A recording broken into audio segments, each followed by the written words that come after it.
स्वागत है मित्रों मेरे चैनल वैदिक ज्ञान विज्ञान गंगा पर। आज का हमारा विषय है यज्ञ। कैसे ये संसार का केंद्र बिंदु कहा गया है। यज्ञ शब्द की व्युत्पत्ति यज शब्द से होती है। उसका अर्थ है देव पूजा, संगतिकरण और दान। देव पूजा है देवताओं की स्तुति, देवताओं की पूजा। संगतिकरण का मतलब है एडजस्टमेंट, सबके बीच सामंजस्य। और दान, जैसे विद्वानों को दान या दक्षिणा, इस प्रकार से ये दान कहा जाता है। उपासना और याचना दोनों ही इसमें आते हैं, ऐसा यास्क ऋषि ने कहा है।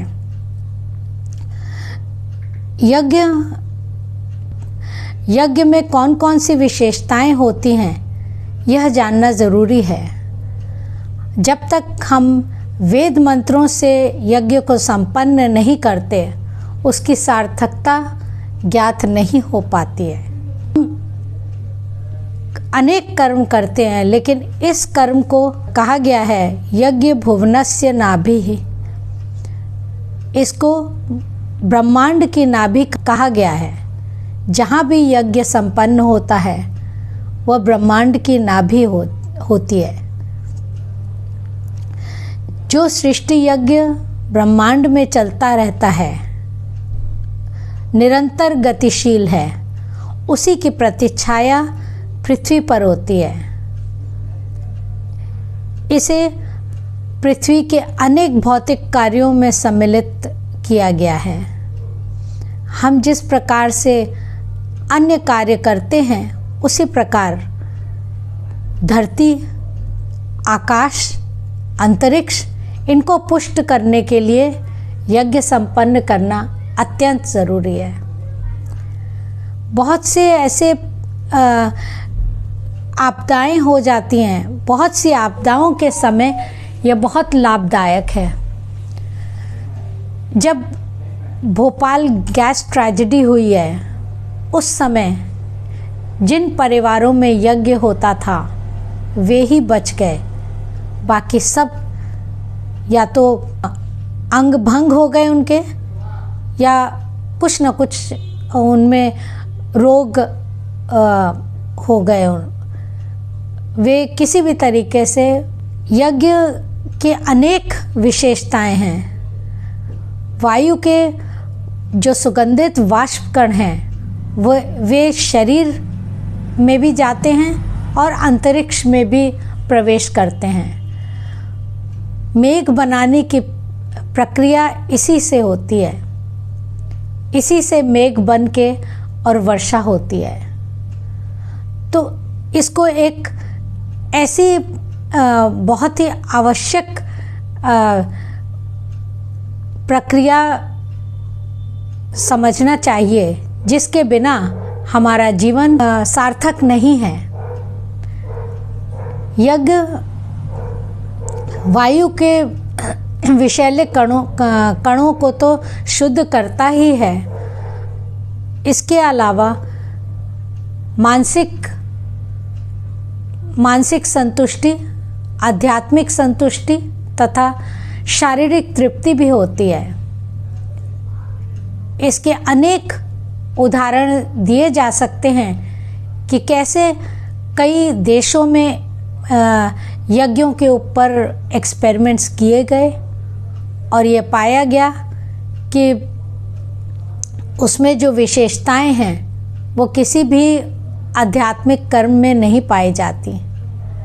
वे शतपथ ब्राह्मण में कहा गया है जिस कर्म में घृत, सामग्री, अन्न, यज्ञ देवता तथा इदन्नमम का समावेश है वह यज्ञ कर्म कहलाता है। उसमें मंत्रों का मंत्र भी आप सम्मिलित कर लें। मंत्रों की भी विशेषता है। इसी बात को जैमिनी मीमांसा में कहा गया है, जो कि कात्यायन श्रौत सूत्र में भी कहा गया है। यज्ञ हमारी भूमि को तो शुद्ध करने के लिए एक सर्वश्रेष्ठ कार्य कहा गया है। यज्ञो वही श्रेष्ठतमम कर्म। तो सारे शास्त्रों ने, वेदांगों ने, सभी ने इसके गुण गाए हैं। और वेद तो कह ही रहा है, वेद सृष्टि के आरंभिक काल से ही कह रहा है कि यज्ञ की प्रक्रिया संपन्न न होने से जीवन अंधकार में हो जाएगा। हम अपने जीवन को सार्थक बनाएं, इसके पहले मूलार्थ समझें, इसके आशय को समझें और प्रचार करें। हम जब सृष्टि आरंभ में से ही यज्ञ होते आए हैं, उसी से ही सृष्टि का सारा कार्य होता रहा है। एक समय ऐसे भी आया कि महाभारत काल के बाद जब विद्वानों की कमी हो गई, विद्वान न्यूनतम हो गए और वैदिक ज्ञान क्षीण होने लगा, तब लोगों ने अज्ञानवश उनके अर्थों को न समझते हुए मांस डालना शुरू किया।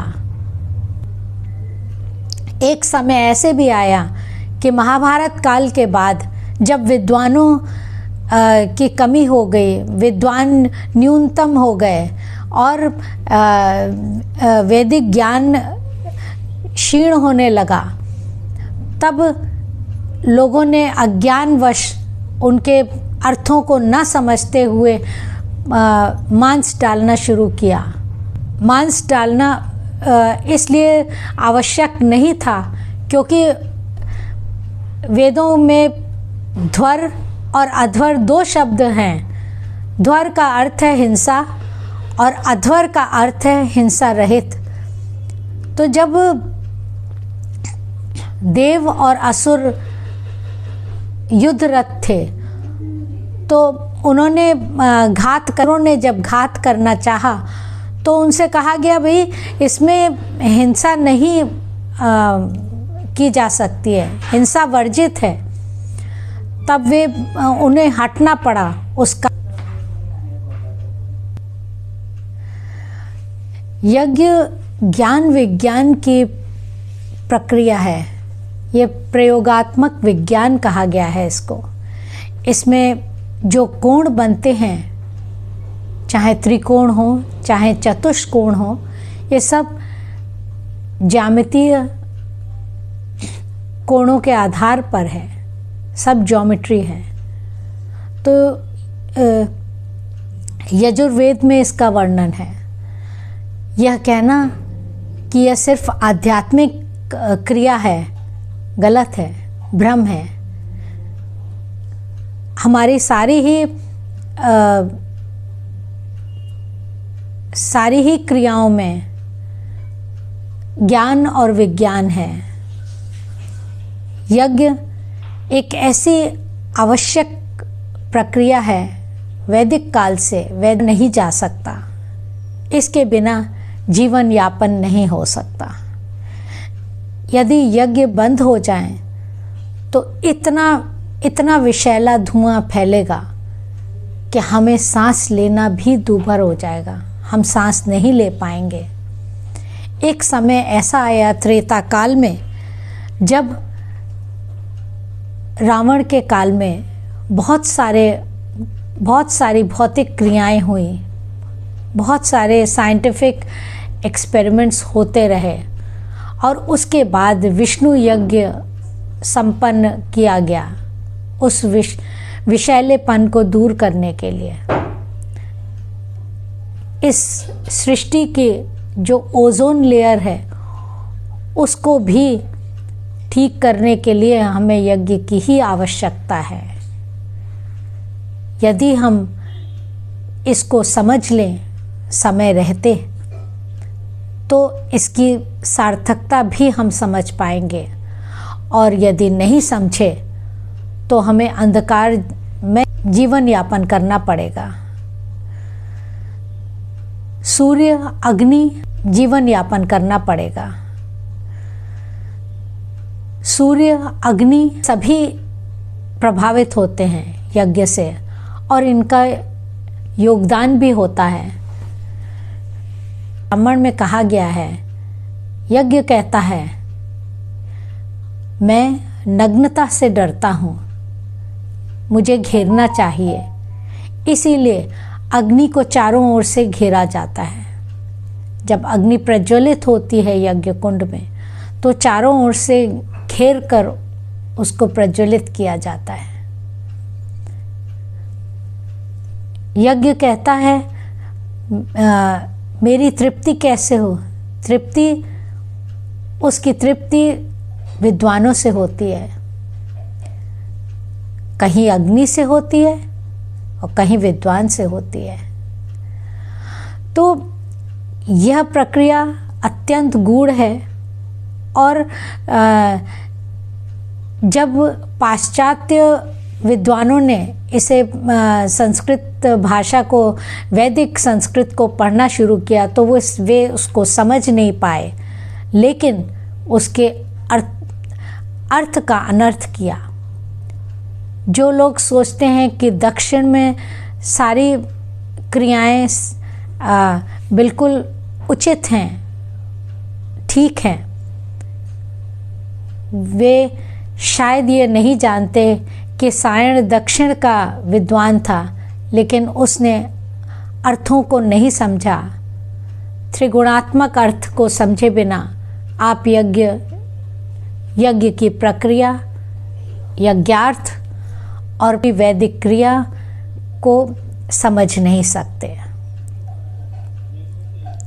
यज्ञों में जो मांस डालने की प्रक्रिया थी, वह कम से कम 2-3 हजार साल तक चलती रही, और उसमें अज्ञानी विद्वान तो थे लेकिन अज्ञानी थे, और उन्होंने उसको चलने दिया ऐसा। लेकिन जब महर्षि दयानंद ने इसका खंडन किया जिस समय, और उनसे पहले भी 3 भाष्यकारों ने उसका खंडन किया, त्रिविध प्रक्रिया को फॉलो किया, तब समझ में आया कि उसमें मांस नहीं डलना चाहिए। मांस डल के वो अपवित्र हो जाता है। यह ज़ोरास्ट्रियंस ने भी मांस डाला यह सोचकर कि ये सही है। बाकी सब तो उन्होंने कई बातें अथर्ववेद से ली, लेकिन जो मांस डालने की उनकी प्रथा चल पड़ी, तो वह अज्ञानियों के कारण चल पड़ी, और इस प्रकार से यज्ञ दूषित हो गए। महाभारत कालीन एक राजा, महाराजा अग्रसेन ऐसे हुए कि उन्होंने 17.5 यज्ञ जब हुए, उसके बाद उन्होंने कहा कि मुझे मांस नहीं डलवाना है। उसके लिए क्षत्रिय धर्म को उन्होंने छोड़कर वैश्य धर्म को अपनाया। यह उनका संकल्प था कि मुझे मांस नहीं डालना है, और इस प्रकार से उसके बाद उन्होंने मांस रहित यज्ञ संपन्न कराए। यह कालांतर में ऐसी दुष्प्रथा चल पड़ी कि लोगों ने दूषित कर दिया, सारी प्रक्रिया को दूषित कर दिया, उस सारे विज्ञान को दूषित कर दिया, और सही अर्थ नहीं बताए गए। लोग अनभिज्ञ रह गए, लोग अज्ञानी रह गए। देखिए, जब तक आप वैदिक ज्ञान को नहीं समझेंगे, तब तक आप मूल अर्थों को नहीं जान पाएंगे। मूल अर्थों को अवश्य जानें। आज का मेरा वाक्य है, अग्ने नय सुपथा राये अस्मान विश्वानि देव वयुनानि विद्वान युयोधस्म जुहुराण मेनो भूयिष्ठाम ते नम उक्तिम विधेम।